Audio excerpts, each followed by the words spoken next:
This takes place in 1976 or 1977 in the Madera area of Clearfield County. This would have put me at about 6 or 7 years old at the time. We lived just above the town of Madera. It was very remote. Few homes in that area and very wooded. My dad would often patrol with the local officers from the Game Commission. I'm pointing this out due to the fact of how he reacted when we saw this thing. He was a big guy, and very little scared him. We often shook our heads when he would go outside at night to scare off a bear with only a pitchfork. He knew wildlife, knew what their habits were, knew if they were going to be a problem on the farm or things like that. On this night, we were awoken by a loud commotion near our front porch. We had outside cats that hung around on the porch, and they would scatter when a raccoon or other animal would approach. When they scattered, it was quite loud, hence the noise that woke us up. I remember hearing Dad giving his typical angry sigh because he had to get up and see what was out there. He had gone downstairs. The house was quiet. We were all waiting to hear the door shut. Instead, we heard Dad let out a bellow. This had us all running for the stairs. He was standing back from the door, gun in hand, and his face was, well, I guess you could say scared. As I've said before, nothing seemed to scare Dad, so seeing that look on his face made us all stand there uncertain. Outside, standing in profile, looking right back at us with no fear. In fact, I remember thinking it was angry. It just looked mean. It was a canine, but certainly not a dog. It looked like a hyena from the front shoulders to the head, but the back end was way smaller than the front shoulders and the head. I don't remember seeing a tail. The fur was odd, sparse and shaggy. It just didn't look like fur. It's hard to explain. The snout was not long and narrow, it was stubby but big, and the whole body was huge. From its back end to its head, it was almost the width of our porch. This would have put it at least 7 feet long. It was huge.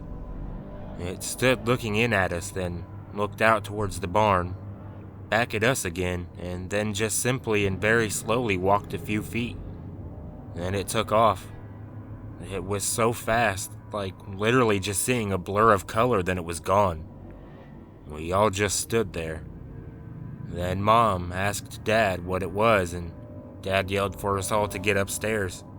He stayed up all that night, never went outside to check the animals, never even opened the door. Oddly enough, we never talked about it, and nobody ever mentioned it again. I wish I had more information to give you, however, this does give you a possible timestamp. I spent most of my life up there in that area. It was a unique area for sure. Many things happened up there that were unexplained, and I was glad to move away when I was 33. I do still live in the Clearfield area, but no more forests.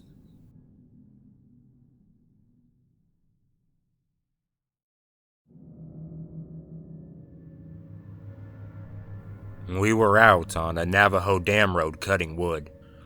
We had turned onto a dirt road on the northeast side. After cutting a few trees at the bottom of a canyon, we decided to go further up the hill to see if we could find any more dead trees. I had a dog and my son with me. We made our way up the hill and it flattened out a little bit. There were a few dead trees, so we decided to stop and cut those as it was getting dusk and colder out. My son and his dog got out and were playing fetch while my brother Chris and I prepped the trees to be cut. As we were about to finish up, my kid came running up the hill and said he found some really neat-looking tracks from an animal. So as I made my way down the hill and towards my truck with an armful of wood, I stopped to look at the tracks. They looked like claw marks in the sand and were in the same direction as where we climbed to cut. As I was looking at the tracks, I noticed I didn't hear my brother's chainsaw anymore. As soon as I realized the motor sound had stopped, I heard a scream. The sound of a shotgun being pumped, then a shot being fired.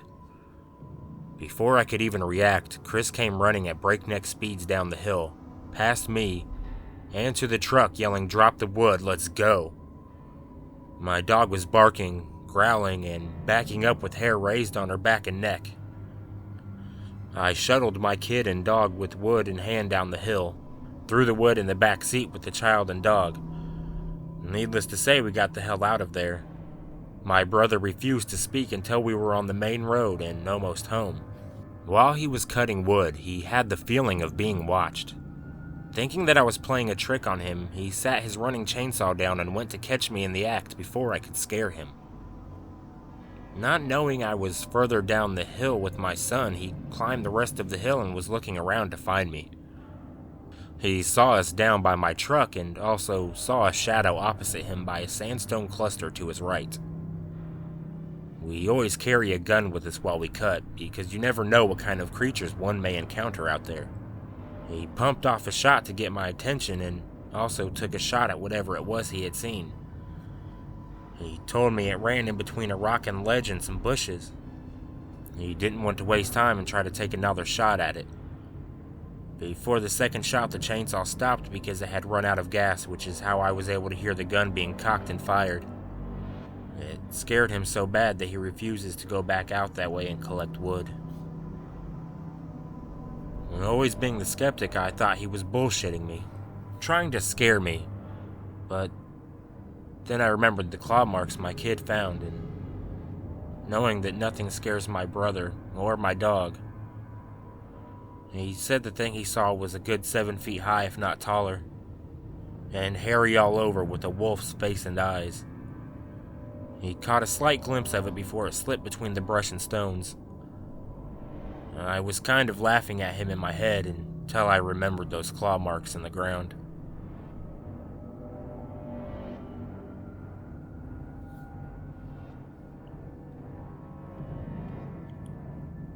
Me and my two friends decided to go camping in southern New York, up on a mountain. There was a dirt road that runs right down the mountain, then off of it were a lot of smaller off-road tracks that have some really good camping spots. I don't know if you're really supposed to be camping there or not, but there's a lot of fire pits, so people seem to do it anyways. We set up our tent and got a fire going, had a couple of beers, and are bitching about our women, and the sun goes down. We all looked at each other because the woods got really quiet. You couldn't even hear the crickets. Everything just went dead quiet. It felt like there was a lightning storm coming because you could feel the static in the air, and all the hair on the back of my neck stood up. Jamie started saying that he felt like the air was humming, and all of a sudden there was this real deep bass noise and this bright light in the distance. It flashed up and lit the whole woods. It looked like the light when a real big firework explodes for the first few seconds, but it lasted for probably a minute before it split up into 3 or 4 outer lights and shot back down into the trees.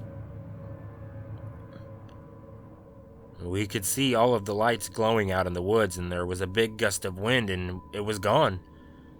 Everything smelled like it had just rained, but it never did. We didn't know what to do, but we figured we would just wait it out, but nothing happened. We thought maybe it could have been a meteor or something, so we left it alone and went back to bitching. At about 2 in the morning, we decided to turn in, so Jamie and I went to go sleep in the tent, but Dan said he was going to sleep by the fire. An hour later, I wake up because Dan is in the tent shaking us, saying that there's something big watching the camp. He said it was about 50 feet from the fire, and he thought that it might be a bear, but it was standing on 2 legs and bobbing back and forth like it was trying to get a better look at him. While he was talking, we heard a loud scream. I've never heard anything like it before as long as I've been alive. It sounded like a pig being slaughtered, but deeper. and so loud it made your ears ring. Next thing I remember was hearing 3 or 4 more things come running towards the campsite and the embers from the fire kicking up and landing on the tent. The things or creatures or whatever they were kept running up to the tent and grunting and running back into the woods. Every once in a while, one of them would scream again and pull on one of the tent poles, dragging the whole tent a foot or two. The tent was collapsing on one side and we didn't know what else to do, so we just started screaming as loud as we could. It only took a minute and then everything was quiet again. We made a run for the truck as fast as we could and hit the gas. When we were leaving, we saw one of those things in the headlights standing in the road. I told Jamie to just gun it and the thing straightened up and puffed its chest. It must have been 8 feet tall. It had dark gray hair all over its body except the front. That hair was white or yellowish around the chest. Its face looked kind of like a dog, but not really. I know what Bigfoot's supposed to look like, and this was way different from that. It didn't even move when we drove at it. We had to swerve around it or we would have run right over it. We drove back down the mountain to the highway and parked the truck in a gas company parking lot. We were going to tell the cops what happened, but we didn't know if we were camping somewhere we shouldn't be. And we had been drinking all night and couldn't afford a DUI. We just waited for the sun to come up and sobered up. Then we drove back up to get our stuff. There wasn't anything there, and everything was gone. No tent, no cooler, nothing. We told some of our friends what happened, and they won't believe us since we'd been drinking, so we just decided to forget about it. If someone ever wanted to check it out, I could take them right to the place it happened. There's still tracks there from where we peeled out, and lots of big gashes in the dirt from where the tent was, but nothing else. I don't know if it had anything to do with the lights we saw, but it was the weirdest damn thing any of us had ever experienced. And it was definitely not a bear.